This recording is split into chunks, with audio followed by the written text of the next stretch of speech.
అడగొట్టిండు. ఆ పందిజాడల పెద్దవాడు వీరభద్రుడు వెళ్ళిపోయిండు. నువ్వు పందిజాడల నీ అన్న దగ్గరికి వస్తేవి అదే 3 మాటల దొవకాడు కలిసి తమ్ముడా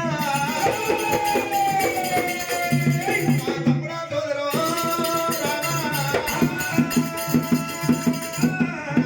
తమ్ముడా మల్లికార్జున స్వామి అందామంటే ఆకు వస్తలేదు. అలనాడు కనుక కాకు వాళ్ళు 7 కడవల పాలు తెచ్చింది. 7 కడవల పాలు తెచ్చి శివలింగం పూజ చేసేది ఉన్నది. నేను కాయలమ్మ దేవి నాకు అవతారం మీద 7 కడవల పాలు ఎంగిలి చేసింది. ఆ 7 కడవల పాలు ఎంగిలి చేసినప్పుడు నా పేరు చెప్తేనే నీ కొల్లంతా ఓట్లు మాటలు లేవాలని ఆ జీవిత దీవనార్థి పెట్టిండు మల్లికార్జున స్వామి.